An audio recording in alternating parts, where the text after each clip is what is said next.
games that I have or will cover on this channel, the most special game to me is Left 4 Dead.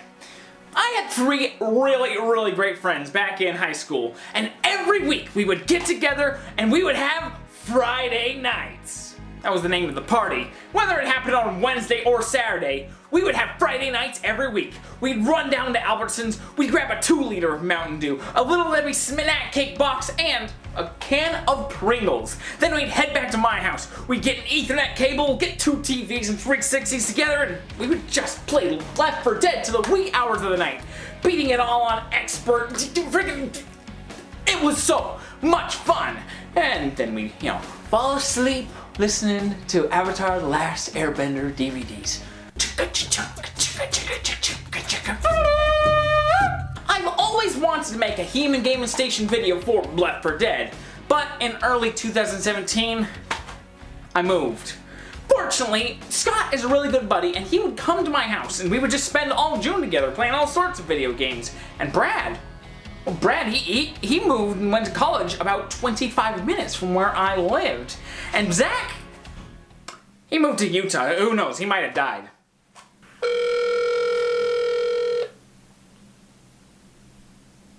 Hello? Hey Zach, you dead? No. That's good.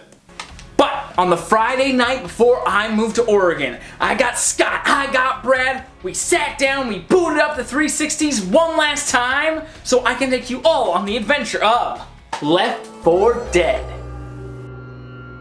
First, a little tutorial on how to properly play Left 4 Dead. So you get yourself some snacks, you get yourself an Ethernet cable, and you grab yourself some buddies.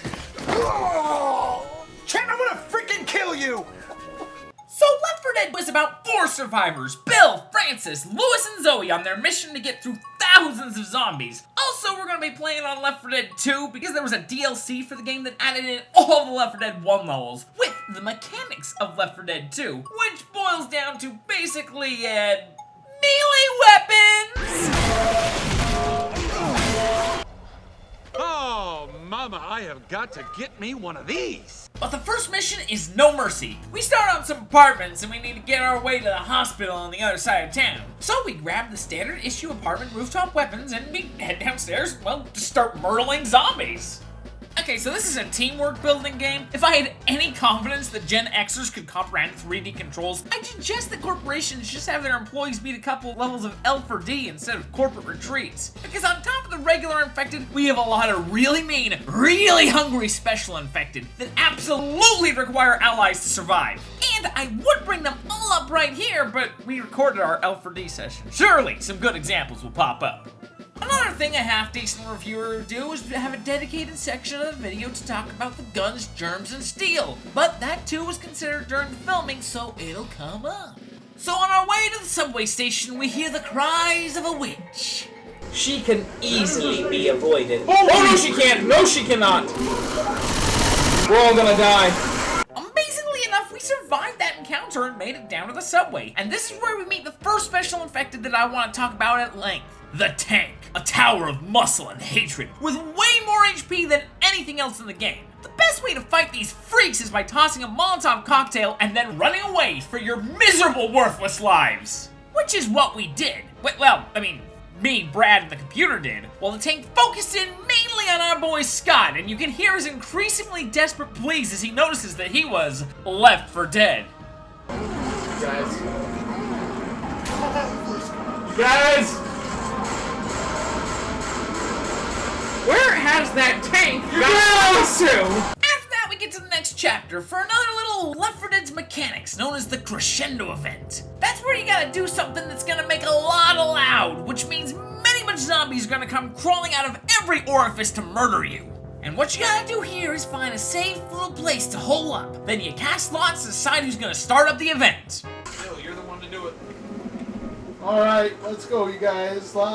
And if we're being honest, there's only one thing more dangerous than zombies in Left 4 Dead. And that, well, that's allies. We're gonna have to hold it off! Oh no! God! He got his cat! You killed me! Oh no, Zoe! We lost Zoe! But you do reap what you sow. Oh no! This did not pan out. I think this worked exactly as God intended. But if you actually utilize your friends, you can survive that and sneak through another sewer. And there's another witch! So I break out my signature witch catchphrase. Let's go, let's... She can easily be avoided. But the CPU doesn't play by my rules. Zoe! You dumb... Hey! Oh, and then she infested me! But we go through that, and we're about to get to the hospital, and that's a tank. So low on health, Scott and Brad down. I did the only thing I could in that moment. The adrenaline is probably one of my favorite items in the game. A burst of speed and health that makes it so regular infected can't take away your speed, and so you can actually make a mad dash to the safe room. Chet, get to the safe house! I can still hear them screaming. Well, now our goal is to get to the top of the hospital for evac, and we start heading up there. And this is an excellent place to teach you about 3 mechanics of this game. Number 1 is the spitter. Her attack is to shoot out a modest puddle of acid that will absolutely melt anyone who steps into it. She can be used to stop people from huddling in one area, or in this case, to break up the group. Number 2 is the hunter. This zombie can leap onto a survivor and just tear them to shreds. But if you stick with your group, it's not a problem, as he can be bashed or shot off. But if a spitter manages to split the group, then, well... You can see a desperate tutorial of the 3rd mechanic, and that being that in this game, you can shoot through most walls. Shoot through the wall! Shoot through the wall! Or not, you know, it's not. But yeah, the hunter unaddressed can wipe out an entire team. Oh no! Did that hunter just one-shot our entire team? No, the tank killed me. Okay. But we pick ourselves back up. Scott has many moments of selfless heroism. First off, I was covered in boomer bile, 1 hit from death, and he managed to keep the zoms off me while I healed myself. Secondly, as we went up the elevator, leaving Brad's mangled corpse behind, he used his health kit to keep me alive. And soon after, we got a brand new Bradley. But I guess the game still felt that we were doing too hot, because while navigating the final turns of this level... Where's the safe? Where's the safe? Where's the room? Get me to the room, man. Over here. We're gonna make it. No, we're not. At this moment, I looked at my game case, and I knew what I had to do. Sorry, guys. I made it, but my friends were toast. And then I did what I assume everybody who's been the saving grace in multiplayer has done at least once. While I was waiting for my pals to perish so they could respawn for the next level, I put my controller down. 60 seconds of inactivity later, Lewis, now being controlled by the computer and seeing his friends in peril, musters up all of his courage and leaves the comfort and security of the safe room. And is immediately slaughtered by every special infected in town! No! Gosh, dang this game!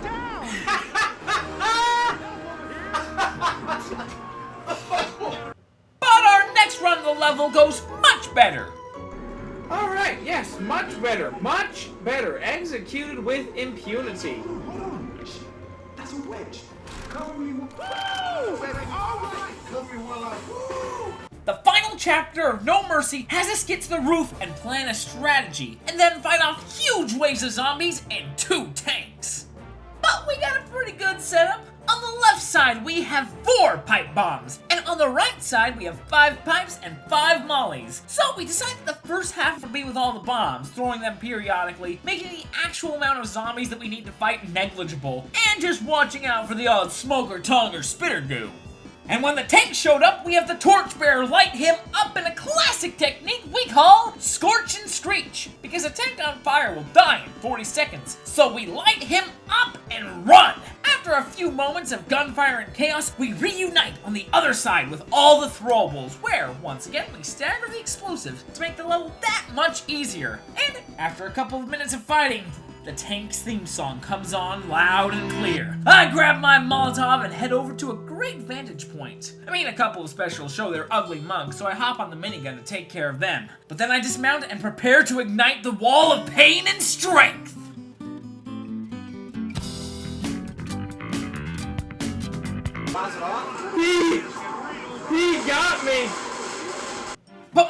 females are classically trained in Left 4 Dead. They don't need me to kill the tank. They kill it off, make it to the helipad, and the news chopper flies up, and they hop in, and off to safety they go. Well, Brad and Scott.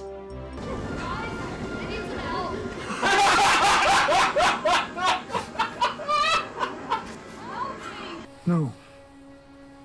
No, I don't think I will. So after our stay at the hospital, we decided to take things slow, reconnect with nature. On Death Toll, we need to get through some woods so we can ride a boat to salvation.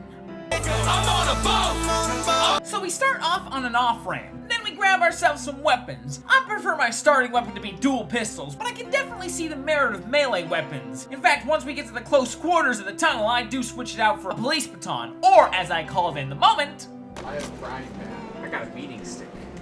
but when my favorite sidearm shows up, I always grab it. The reason is because I love taking down zombies in a single magnificent shot.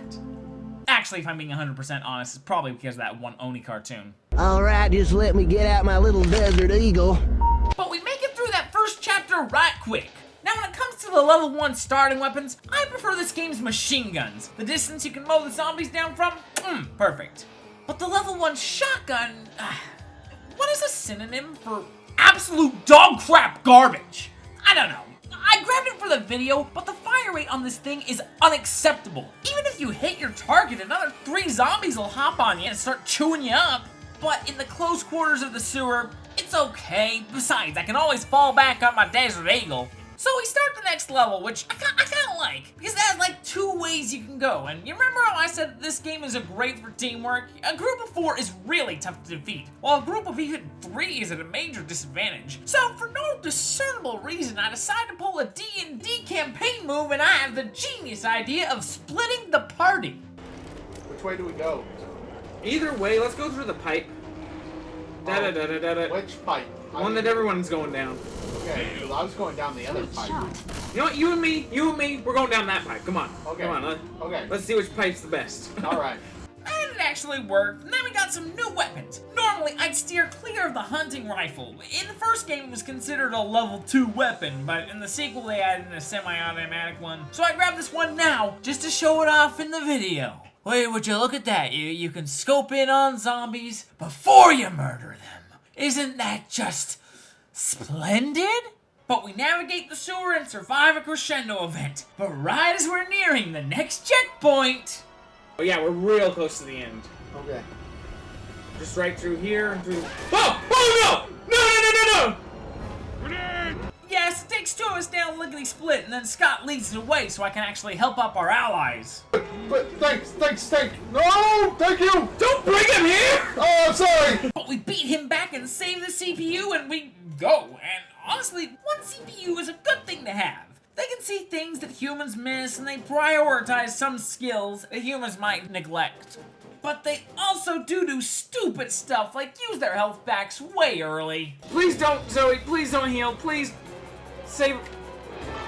You know what? Let's use her as a pipe bomb. Let's go, guys. Let's go. Francis, stop! Oh gosh. We got 2 pipe bombs now. No, I want a pipe bomb.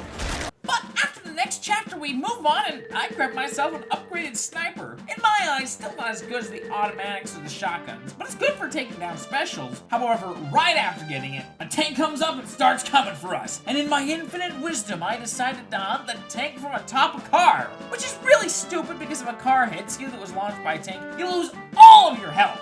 And after using your pals as a pipe bomb, then they tend to return the favor by using you as kindling for their Molotov. I stood on the car, and then you lit me on fire. Yeah, no problem, man. I'm gonna die. Goodbye, good friends. I'll see you all in hell. And a couple minutes later, I wake up in the bad place. And I know it's there because my friends are here too. And now we have a wicked witch. I talked about her in the last part, but I think it's time to explain her. Sometimes they put this crying chick in the level, accompanied by the most stressful piano track of all time. Usually I'd suggest, avoid her easily. But sometimes they put her where she just can't be avoided.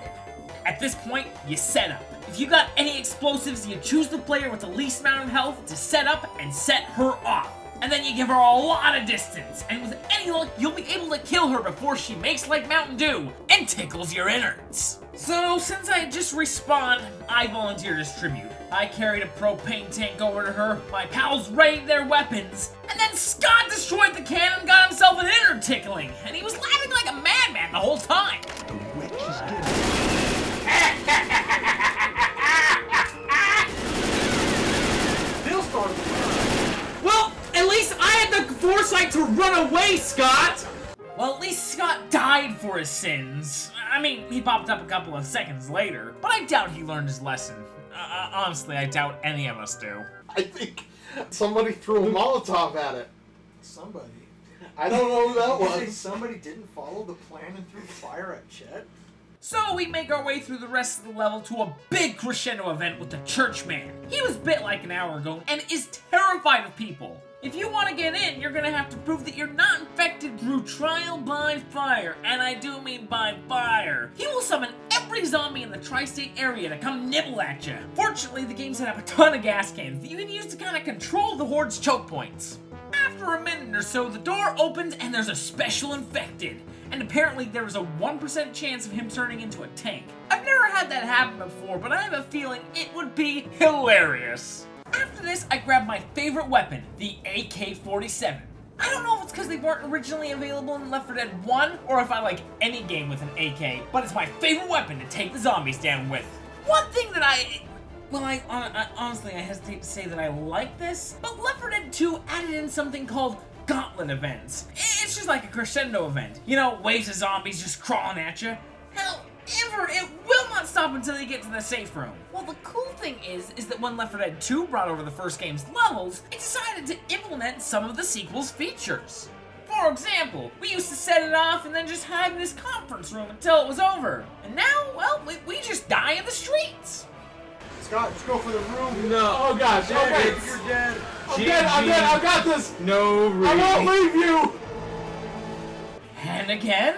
Oh no! Lois, you're all asshole! We're lost. We're all gonna die. Oh no! But on our third attempt, I got a chainsaw, I used my adrenaline, and I made a mad dash for the room, forsaking my friends. Even Brad got caught by a zombie, and I said, Save him, he's got a lot. No, never mind, do not save him. yeah, I was living a bit too much to the Left 4 Dead code, and I suffered for my insolence. Then, when I was on death's door, about to expire, You saved me. Hey, don't worry. No man left behind on our watch. I left you guys behind and you saved me. Yeah, no man left behind. Scott just made. I'm not even up yet. now for the final chapter where we spend a solid hour and a half dying. Where's the defib? No! No, Scott! Zoe, get me up, you dumb broad! You guys. Chet died? Chet died. Francis! Oh, Please, come on! Ah! Get up, Chet! I'm doing good. Ah!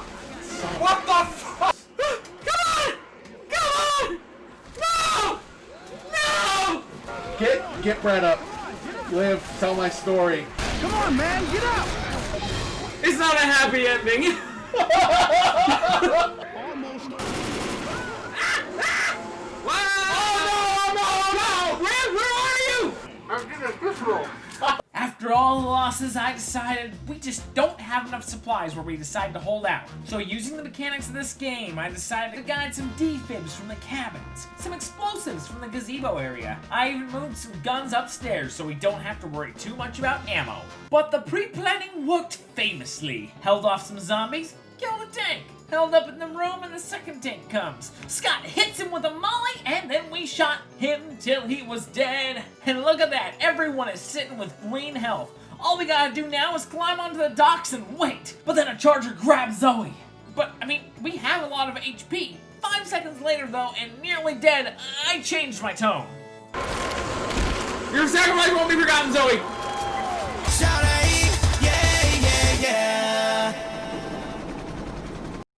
In part 1, we escaped by the land. In part 2, we escaped by the sea. And now with us booting up the third part, we're gonna be flying and fancy for... Wait a minute. Crap, I think part 1 actually flew away too. You flight's been canceled. Permanently. I need like a cameraman or another person working on videos with me who like physically restrain me from doing the stupidest joke ever. Yeah, like that was stupid. So the first part of our excursion to the airport is fighting across the rooftops of the city. Nothing too crazy happens, but there was a pretty successful jockey attack. Yet another special infected. So these guys hop on your back and take you for a wild ride. Left 4 Dead 2 was a little more liberal with its cliff sides, but when it's paired with a spitter, it can do massive damage quickly. Jockey and spitter goo. Jockey and lots of spitter goo. Ah! Oh, and another zombie that I just realized I didn't talk about until now is the Boomer, which was born back during the Truman administration and kinda doesn't get the humor of millennials or Gen Zs. Of course, the Left 4 Dead Boomer on higher difficulties is especially deadly. As his name suggests, he don't even need to hit with his primary attack to ruin somebody's day. All he needs is proximity and boom, bile everywhere. And if the thought isn't disgusting enough, you also get blinded. But wait, there's more. You now smell really, really good to them zombies, and they start acting like girls from early 2000s Axe commercials. When this happens, we usually implement a little strategy called get in the corner and bash. But the sequel did put a cooldown on bashings, and it made melee weapons that much more attractive. The reason I mentioned the Boomer is because in the next chapter, our old buddy Tank shows up, and we have a distinct lack of Molotovs. Fortunately, the sequel added in a new throwable, the Bile Bomb. Now the icky, sticky power of the Boomer is ours to command. Boom! Check out that purple outline. Looks like the zombies are finally appreciating the tank for all of his rippling muscles. After that, we get a crescendo event that allows me to make a reference to one of my favorite movies. All right, pull the lever, Kronk. But we got gas cans to survive the ordeal. Here's another tutorial on a supply, the defibrillator. This was added to Left 4 Dead 2 to bring people back from the dead. Certainly not better than the health pack, but it's better than nothing. And if your health is in the black and white, sometimes having a trusted friend gun you down in a controlled environment isn't the worst idea. I don't really see how the electricity fixes the bullet holes, but now I'm up and at him with 50% health, so let's go! After that, we fight through an office, and in the final turn, we run into Tank Boy, hit him with all manner of explosives, and run to the end. Now we go to a construction site. I think Valve saw a construction site once and thought, now that would be a fun place to fight zombies. I mean, that's what I think when I see a construction site. And crescendo events. By shooting these gas cans, we can start a fire to burn away this barricade. But if gas cans got us into this mess, they sure as heck can get us out. No! No! I'm sorry. I'm getting burnt. Why am I getting him up? Oh my gosh, I spent so much HP. After that, we get rolled by a tank at the power plant, and then we get rolled by everything in a parking garage. But man, look at that. We made it to the airport, and maybe even early enough for pre-boarding. But we still gotta get past airport security, bloodthirsty zombies, and of course TSA. This level, I feel, drags on just a bit too long. I mean, in the beginning you can quickly scoot down these halls, but there's also like 50 side rooms, and it's beneficial to actually check them for supplies. But then we get to the first crescendo event, and it's fine. You start a car and ram it through the fences. No good holdout spot where you start, but if you follow the car, you can get to a pretty solid place. Unless this happens. Oh boy! Oh, this is fantastic! Oh no! This is just great! I get. Oh, and there's acid too! It just keeps getting better! And then you gotta go through the baggage claim where it's possible to die, and then they expect you to go through one of the longest gauntlet events in the entire game. And I think it was avoidable in the first game. You could actually be smart and avoid the metal detector, but now, nah, you have to go through. And, as Smash Mouth says, the zombies start coming and they don't stop coming. I did not get up!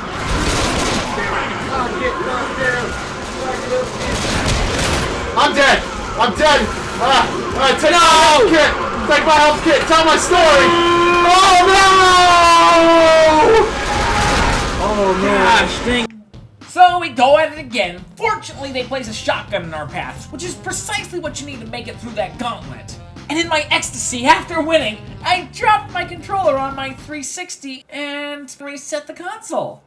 Whatever, starting the next mission with 100 health does call into question the legitimacy of our playthrough, but whatever, we're playing on advanced. That health will only buy us 2 seconds of special infected attacks at the most. Besides, Dead Air's finale is the easiest one in my opinion. Unlike all the other missions, you basically start there at the end. The other ones have somewhere between 5 and 15 minutes to actually navigate to the area. For this finale, here, you hop out the gate and look, there's the plane that's gonna save us. Oh! I'll stop it! I'll stop it! I'll stop it! Okay. I mean, there's the plane that's gonna save us! And it has an excellent holdout spot. This area has magnificent sightlines, and you can take out zombies long before they get to you. Yes, there is a spawn point that allows some zombies to come from directly behind you, but being able to take out 70% of the horde, most special infected, and the tank from over 100 yards away is definitely worth it. And we're gonna need that advantage for the tank, because they only gave us 1 pipe bomb for 4 people. Fortunately, there are 2 gas cans that we can definitely use on the big guy. But a few minutes after starting the fueling process, we drop the tanks, the doors open up, and for once, Zoe actually gets to escape with us.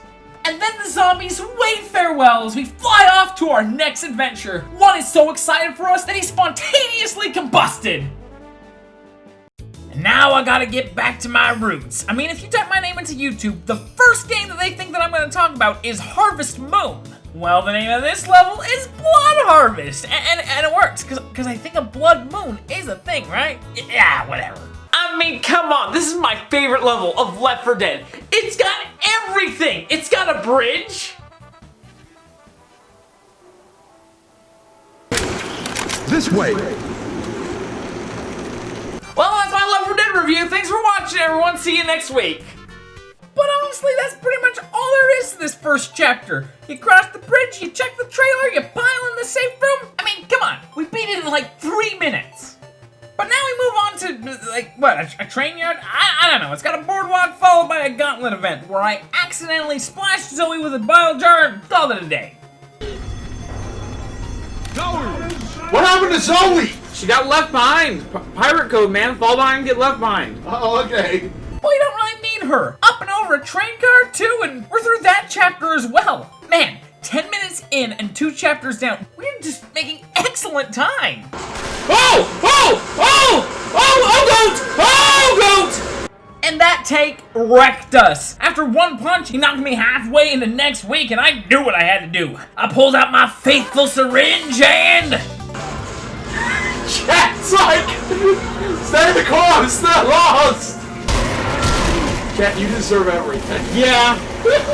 You deserve everything you just got. And honestly, karma has a funny way of getting back at me. Once we work our way to that point again, another tank shows up. I start running ahead, but this time the tank chooses me as his target. And after the wall of fire I set up, my buds can't exactly offer immediate support. But we made it through that, and then we have a beautiful murder of a witch. Brad lit her on fire, I unloaded with my AK-47, but the coup de grace was easily Scott standing in her path with a chainsaw. Lady charged in stomach first and died. Oh, look at that. I've been impaled. Now for another crescendo turn gauntlet. I really like this one. You know, you uncouple a train cart and then it goes down the tracks and basically knocks down a bridge, creating a ramp that leads you to the end. It's also very hard. No! No! No! Jimmy! No! Scotty! No! No! We lost the first time because the whole team wasn't on board with abandoning the CPU. This time, I saw my 2 buds go up and Zoe stayed behind to die in a train car. So I started a fire to cover our escape from the mindless zombies and even more mindless CPU. Bye, Zoe. Then we make it to the end. I'm in 2. Close the door. Zoe, how the flip? Zoe? How? She's a witch! Seriously, check this out frame by frame. Witchcraft. And now for the biggest change from Left 4 Dead 1 levels and Left 4 Dead 2 levels. You see, this is the footage from Left 4 Dead 1, but then we turn on the sequel and boom! Frying pan is equipable! Frying pans. Who knew, right? This next level is nice. A little factory area over here. An overlook. And speaking of overlook, I think it's time that I mention 3 things. First off is the pills, because I actually took some on this level. While the adrenaline only gives you 15 health, it also gives you an insane boost to your speed. The pills, on the other hand, give you 50 extra health. The health will decay as time goes on, but there are times where that can absolutely save your run. Another thing is the charger. We had a decent one here, you know, it grabs a human and just slams them into the wall. If they hit another player while they're carrying someone, that person goes flying. In Left 4 Dead 2's more cliff-heavy map design, there are lots of useful places for a kamikaze charger. But in this first game, I think the most successful one was probably back in Death Toll, where one took Brad to the edge of the map and just started waterboarding the fool. And finally, the smoker. He's got a long Yoshi tongue to ensnare and choke enemies. We never suffered too terribly from a smoker attack, but in Versus, this can be one of the most insidious special infected. But now we leave this house and we get on another bridge! Then we make it to the end. And to make up for Zoe's teleport last time, she went full CPU here. Never go full CPU. Zoe! Zoe! For the love of all that is unholy! Zoe! Zoe! Zoe! Get in! Now to the final chapter. We fight past the train, we kill a tank, and then we drop down into the crops. Listen up, everybody. Be on the lookout for blood farmers. What? Blood farmers? Boy, what are you talking about? Duh. Farmers that don't grow crops, they grow people to eat. But after you go through the field, you got a few choices of places to hold out in. There's the farmhouse with rooms that really make the place feel lived in, and there's where we chose, which is the barn. And it's a good spot. It's so secure that the CPU feels safe enough to non-stop heal me. Man, I hate the CPU. You know what I don't hate, though? These guys. You know, for a majority of my life, they've been the best pals a guy could ever ask for. We have shared so many laughs over the years. And yes, that extends to you too, Zach. I'm glad that you're alive and well, and I'm so grateful for all the sessions of Left 4 Dead that we've all had. But enough being real. Let's cut the sap and kill this tank. We light him up, chase him down, and then we help Zoe. I mean, she gets blasted by a smoker 3 seconds later, so she died a majority of the times. But with all the witches killed, allies shot, and pipe bombs thrown, I think it's fair to say we had a blast.